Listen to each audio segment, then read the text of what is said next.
जय हिंद दोस्तों। उम्मीद है कि आप सबकी तैयारी अच्छी चल रही होगी और आप निश्चित रूप से आगामी महीनों में होने वाली कई राज्य लोक सेवा आयोगों की परीक्षाओं के लिए खुद को तैयार कर रहे होंगे। आपकी प्रत्येक परीक्षा में करंट अफेयर का बहुत बड़ा हिस्सा शामिल होता है। कई बार 40 तक प्रश्न पूछे जाते हैं। तो उन 40 प्रश्नों की महत्ता आपके परीक्षा में इस तरीके से है कि अगर आप इस सेगमेंट को अच्छे से तैयार कर लेते हैं तो आपकी सफलता के चांसेस बहुत अधिक बढ़ जाते हैं।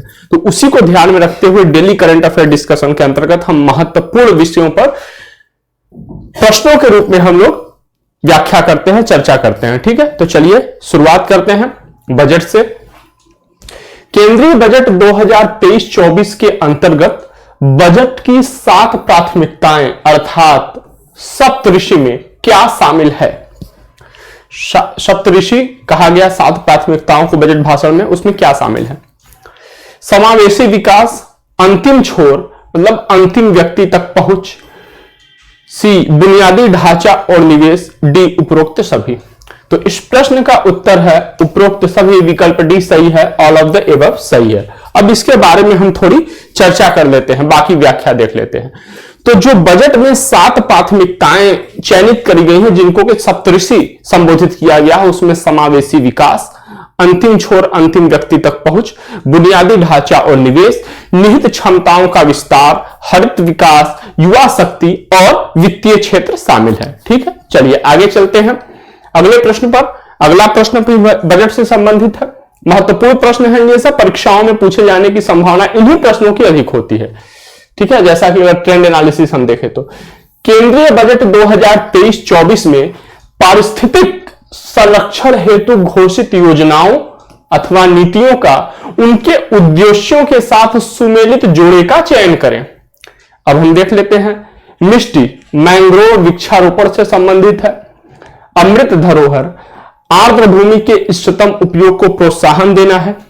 पीएम प्रणाम वैकल्पिक उर्वरकों और रासायनिक उर्वरकों के संतुलित उपयोग से संबंधित है। अब हम विकल्प देख लेते हैं, 1 और 3, 1 और 2, 2 और 3 या उपरोक्त सभी। तो इसमें भी ये तीनों जोड़े सुमेलित हैं, मतलब उपरोक्त सभी। अब हम हल्का सा इनके बारे में थोड़ा देख लेते हैं। तो इस बजट में क्या करे गए कि पारिस्थितिकी संरक्षण के उद्देश्य से कुछ नीतियों या योजनाओं की शुरुआत करी गई और इनका जो उद्देश्य है ये भारत के पारिस्थितिक स्वास्थ्य के संरक्षण में योगदान करना है। ये जो 3 नई योजनाएं हैं यही हैं, इनको ध्यान रखिएगा। ठीक है, अगर हम बात करें मिष्टी की तो इसका जो अर्थ है या फुल फॉर्म है तट रेखा आवास और मूर्त आय के लिए मैंग्रोव पहल। ठीक है, समुद्र तट के साथ साथ साल्ट भूमि पर मैंग्रोव वृक्षारोपण करना इसमें शामिल है और इसका लक्ष्य यह है कि तटीय मैंग्रोव वनों का गहन वनीकरण करना।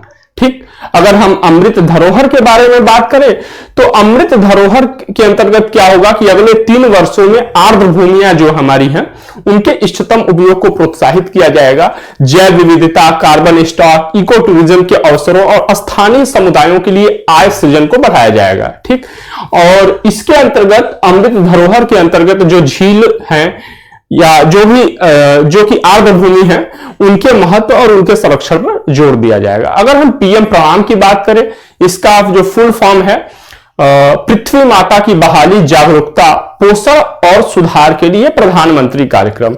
इसमें क्या होगा कि वैकल्पिक उर्वरकों और रासायनिक उर्वरकों के संतुलित उपयोग को बढ़ावा दिया जाएगा और इसको बढ़ावा देने के लिए राज्यों और केंद्र शासित प्रदेशों को प्रोत्साहित किया जाएगा। ठीक है, इसका जो उद्देश्य है जो भारत सरकार है उस पर सब्सिडी के बोझ को कम करना है। चलिए अगले प्रश्न पर चलते हैं। अगला प्रश्न है केंद्रीय बजट 2023-24 में घोषित यूनिटी मॉल के संबंध में सही कथन या कथनों का चयन करें। अब यूनिटी मॉल की स्थापना का मुख्य उद्देश्य राज्यों के एक जिला एक उत्पाद को बढ़ावा देना है। राज्यों को उनकी राजधानियों और सबसे मुख्य पर्यटन केंद्रों में यूनिटी मॉल स्थापित करने के लिए प्रोत्साहित किया जाएगा। इन मॉलों में भौगोलिक संकेत टैग, जिसे जीआई टैग कहते हैं, उस उत्पादों के अतिरिक्त अन्य हैंडीक्राफ्ट उत्पाद भी बेचे जाएंगे। तो विकल्प देख लेते हैं, 1 और 3, 1 और 2, 2 और 3 या डी है उपरोक्त सभी। तो इसमें भी विकल्प डी सही है, उपरोक्त सभी सही है यूनिटी मॉल के संबंध में। ठीक है, अब हम इसके बारे में थोड़ी चर्चा कर लेते हैं, थोड़ा चीज देख लेते हैं। देखिए जो यूनिटी मॉल है, इसका जो मुख्य उद्देश्य है एक जिला एक उत्पाद को बढ़ावा देना है। ठीक है, इन उत्पादों को भौगोलिक संकेत टैग के रूप में भी चित्रित किया जा सकता है और ये जो मॉल्स हैं उनमें क्या है, अन्य हैंडीक्राफ्ट उत्पाद भी बेचे जाएंगे और साथ ही साथ राज्यों से वो अनुरोध इसमें किया जाएगा केंद्र सरकार के द्वारा कि दूसरे राज्यों के उत्पाद भी इसमें शामिल किए जाएं। अब वन जिला एक उत्पाद क्या है, यह सरकार की एक पहल है जिसका उद्देश्य क्षेत्रीय उत्पादों को उत्पादन करने वालों को पूंजी प्रदान करते हुए उन्हें अधिक सुलभ बनाना है। ठीक है, चलिए हम आगे चलते हैं अगले प्रश्न की ओर। अगला प्रश्न क्या है? अगला प्रश्न है, हाल ही में किस भारतीय राजनेता को इंडिया यूके अचीवर्स ऑनर्स द्वारा लाइफ टाइम अचीवमेंट सम्मान से सम्मानित किया गया? अब हम विकल्प देख लेते हैं। सुब्रमण्यम स्वामी जी को, एस जयशंकर जी को, शशि थरूर जी को या मनमोहन सिंह जी को? तो इस प्रश्न का उत्तर है विकल्प डी, हमारे भूतपूर्व प्रधानमंत्री मनमोहन सिंह जी। एनडीए के एनडीए नहीं, यूपीए के शासनकाल में 2004 से लेकर 2014 तक ये भारत के प्रधानमंत्री के रूप में रहे।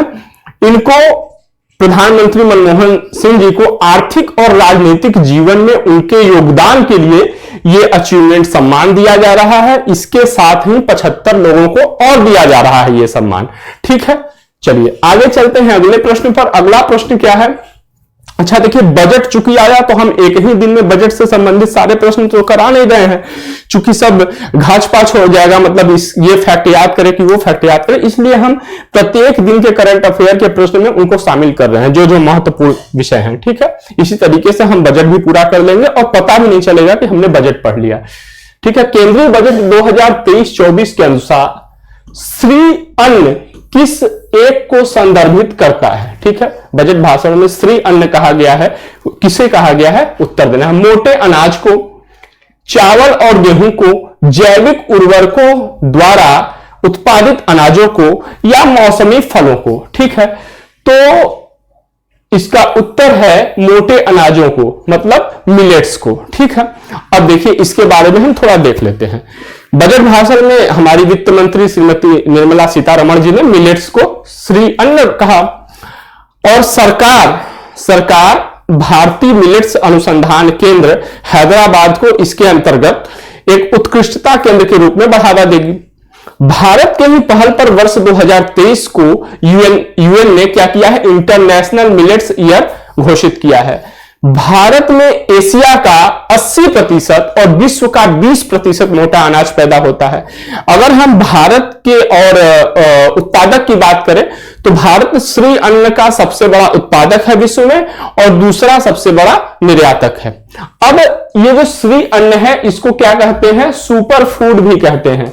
ठीक है, तो सुपर फूड क्यों कहते हैं इसको? क्योंकि इसमें बहुत अधिक पोषक तत्व होते हैं, जैसे बीटा कैरोटीन हो गया, ठीक है, विटामिन B6 हो गया, फॉलिक एसिड हो गया, जस्ता, मैग्नीशियम, फाइबर आदि से ये मजबूत होते हैं। ठीक है, इससे क्या होता है? पाचन दुरुस्त होता है, डायबिटीज या दिल के रोगियों के लिए भी ये उत्तम माना जाता है, इसलिए इसको क्या कहते हैं? सुपर फूड कहते हैं। चलिए आगे चलते हैं अगले प्रश्न पर। अगला प्रश्न फिर बजट से। केंद्रीय बजट 2023-24 के अनुसार भारत में हाइड्रोजन ट्रेन कब तक बनकर तैयार हो जाएगी? चलिए हम विकल्प देखते हैं। दिसंबर 2024 तक, दिसंबर 2025 तक, दिसंबर 2026 तक या डी उपरोक्त में से कोई नहीं? तो इस प्रश्न का उत्तर है डी, उपरोक्त में से कोई नहीं, क्योंकि यह कब तक बनकर तैयार होगी? दिसंबर 2023 तक यह बनकर तैयार हो जाएगी। ठीक है, अगर हम बात करें आम बजट में भारतीय रेलवे के लिए, आम बजट 2023-24 की बात करी जा रही है। ठीक है, भारतीय रेलवे के लिए अब तक का सबसे अधिक, ठीक है, 2,41,000 करोड़ रुपए का आवंटन हुआ है। ठीक, अगर बात करें तो जो भारतीय रेलवे है यह दिसंबर 2023 तक इन हाइड्रोजन ट्रेन को कहां पे चलाएगी? तो अपने नैरो गेज विरासत मार्गों पर ये हाइड्रोजन ट्रेन चलेंगे। ठीक है, याद रखना है 2.41 लाख CR, ठीक है, इसका आवंटन किया गया है। चलिए आगे चलते हैं। आर्द्रभूमि से संबंधित अभी हमने एक अपने बजट में भी देखा था, अब इससे भी संबंधित है। चलिए, हाल ही में 2 फरवरी को, ठीक है, मनाए गए विश्व आर्द्रभूमि दिवस, ध्यान रखिएगा इसको, के संदर्भ में सही कथन या कथनों का चयन करें। अब देखिए, वर्ष 2023 में इसका theme it's time for wetlands restoration है, ठीक। विश्व आर्द्रभूमि दिवस को पहली बार वर्ष 1997 में मनाया गया था। कन्वेंशन ऑन वेटलैंड को रामसर कन्वेंशन के नाम से भी जाना जाता है। अब हम इसके विकल्प देख लेते हैं, चूंकि हमें सही देखना है। तो विकल्प क्या है? 1 और 3, 1 और 2, 2 और 3, या उपरोक्त सभी। तो इसमें भी कौन सही है? उपरोक्त सभी सही है, ठीक है, ऑल ऑफ द एबव सही है। अब हम थोड़ा इसके बारे में देख लेते हैं, ठीक है।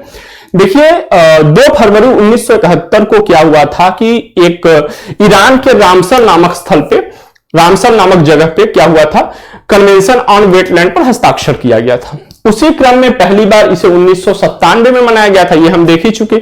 असल में वेटलैंड एक ऐसी भूमि होती है जो जल से क्या होती है, ढकी होती है, या जिसकी सतह, ठीक है, के नजदीक हमेशा जल मौजूद होता है। अगर हम बात करें कि क्या वर्ष भर इसमें जल मौजूद होना चाहिए, तो नहीं, या तो पूरा साल रह सकता है जल, या तो ज्यादातर समय वहां पे जल मौजूद होता है। जैसे बाढ़ के मैदान हो गए, दलदल हो गए, मानव निर्मित तालाब हो गए, प्राकृतिक तालाब, ये सब वेटलैंड कहे जाते हैं। चलिए, अगर भारत में कितनी वेटलैंड साइट है, तो कुल 75 वेटलैंड साइट्स है, जो रामसर साइट्स में भी शामिल है, ठीक है। और भारत की कुल कितनी, 13 लाख हेक्टेयर भूमि रामसर साइट्स के अंतर्गत आती है। अगर भारत की सबसे बड़ी वेटलैंड की बात करी जाए तो वो सुंदरवन साइट है, ठीक है। वेटलैंड कुल 3 प्रकार के होते हैं। तटीय वेटलैंड, जिनमें मुख्य रूप से एस्चुअरीज होते हैं, मैंग्रोव होते हैं। अंतर्देशीय आर्द्रभूमि या अंतर्देशीय वेटलैंड्स, जो दलदली भूमि होती है, झील होते हैं, नदी, ये सब हो गए, ठीक है। अब मानव निर्मित वेटलैंड्स जैसे मछली के तालाब हो गए, नमक बनाने वाले तालाब हो गए, वो धान के वो खेत जहां की पानी रुके हुए हो, वो मानव निर्मित वेटलैंड्स आते हैं, ठीक है। चलिए आगे चलते हैं। यायात्सो झील के संदर्भ में सही कथन या कथनों का चयन करें। हाल ही में इसे, ठीक है, लद्दाख का पहला जैव विविधता विरासत स्थल घोषित किया गया। यह झील पक्षियों के लिए स्वर्ग के रूप में जानी जाती है। यह बड़ी संख्या में बार हेडेड गूज, काली गर्दन वाली क्रेन और ब्राह्मणी बत्तख जैसे पक्षियों तथा जानवरों का आवास स्थल है। अब इसके बारे में देख लेते हैं। 1 और 3 सही है, 1 और 2 सही है, 2 और 3 सही है, या उपरोक्त सभी सही है। तो इसमें भी उपरोक्त सभी सही है, ऑल ऑफ द एबव, ठीक है, विकल्प डी सही है। अब इसके बारे में थोड़ा हम देख लेते हैं, चर्चा कर लेते हैं। अभी ये खबरों में रहा। तो जो प्रबंध समिति है, जैव विविधता संबंधी जो प्रबंध समिति है, उसने क्या किया कि सिक्योर हिमालयन परियोजना के साथ मिलकर जैव विविधता अधिनियम के तहत लद्दाख का पहला जैव विविधता विरासत स्थल इसे घोषित किया गया। सिक्योर हिमालय परियोजना भारत सरकार के पर्यावरण, वन और जलवायु मंत्रालय की एक योजना है, जिसे यूएनडीपी के सहयोग से वर्ष 2017 में प्रारंभ किया गया था या शुरुआत करी गई थी। यह एक 6 वर्षीय योजना है, मतलब यह वर्ष 2023 तक यह कार्यरत रहेगी, ठीक है। हिमालयी पारिस्थितिक तंत्र के लिए एक क्षेत्र आधारित दृष्टिकोण विकसित करने और तमाम हिमालयी जंतुओं जैसे हिमतीतुए आदि उनके आवासों के संरक्षण हेतु सरकार के प्रयासों का यह समर्थन करती है, ठीक। इस परियोजना के अंतर्गत 4 हिमालयी राज्य जैसे जम्मू कश्मीर हो गया, हिमाचल प्रदेश, उत्तराखंड, सिक्किम, ये शामिल है। चलिए आगे चलते हैं अगले प्रश्न पर। अगला प्रश्न है, निम्नलिखित में से कहां पर सांख्य सागर अवस्थित है, ठीक है। अभी ये खबरों में रहा, क्योंकि यहां पे जलकुंभी, हम सभी जानते हैं कि जलकुंभी यहां पे इसके जल क्षेत्र पर इतना अधिक फैल गया कि यहाँ पे जो इस सागर में जो जीव है, मतलब सांग सागर क्या है, ये एक कृत्रिम झील है, ठीक है, कृत्रिम झील है। कहां पे है वही तो हमको बताना है, तो वो हम उसमें देख लेंगे। तो ये कृत्रिम झील है, यहाँ पे इसके जल सतह पर इतना जलकुंभी फैल गया कि इसमें जो जीव है, जलीय जीव है, उनकी मृत्यु होने लगी, ठीक है। तो कहां अवस्थित है? मध्य प्रदेश में, उत्तर प्रदेश में, उड़ीसा में, पश्चिम बंगाल में। तो ये मध्य प्रदेश में अवस्थित है, ठीक है, मध्य प्रदेश में अवस्थित है और मध्य प्रदेश के शिवपुरी जिले में है। जुलाई वर्ष 2022 में, कब? जुलाई 2022 में इसको रामसर स्थल घोषित किया गया है, ध्यान रखिएगा। चलिए अगले प्रश्न पर चलते हैं। हाल ही में कहां स्कूली छात्रों ने एग्रीबॉट बनाकर विश्व रिकॉर्ड बनाया, ठीक है, Guinness book of world record में भी इसका नाम दर्ज किया गया। अब देख लेते हैं विकल्प क्या है। बेंगलुरु, भोपाल, हैदराबाद, नई दिल्ली। अब ये कहां किया गया? तो भोपाल में किया गया, ठीक है। अब हम थोड़ा इसके बारे में बात कर लेते हैं। भारत अंतर्राष्ट्रीय विज्ञान महोत्सव के अवसर पर मध्य प्रदेश सहित देश के अन्य राज्यों से कुल 1600 स्कूली विद्यार्थी रोबोटिक तकनीक पर कार्य करते हुए कृषि कार्यों के लिए एक साथ और एक ही स्थान पर 1484 रोबोट बनाकर, ठीक है, रोबोट बनाकर क्या किया? विश्व रिकॉर्ड कायम किया। और ये जो रोबोट है इनको एग्रीबॉट नाम दिया गया है, ठीक है। चलिए छात्रों की इस उपलब्धि को गिनीज वर्ल्ड रिकॉर्ड में भी शामिल किया गया। चलिए इसी के साथ हमारी ये श्रृंखला, आज की ये श्रृंखला यहीं पर समाप्त होती है। हम कल कुछ और प्रश्नों के साथ, महत्वपूर्ण प्रश्नों के साथ आपके सामने आएंगे। तब तक आप अपनी तैयारी बहुत अच्छे से करते रहिए, जिससे कि आने वाली परीक्षाओं में आप आसानी से सफल हो सके, ठीक है। जय हिंद, जय भारत।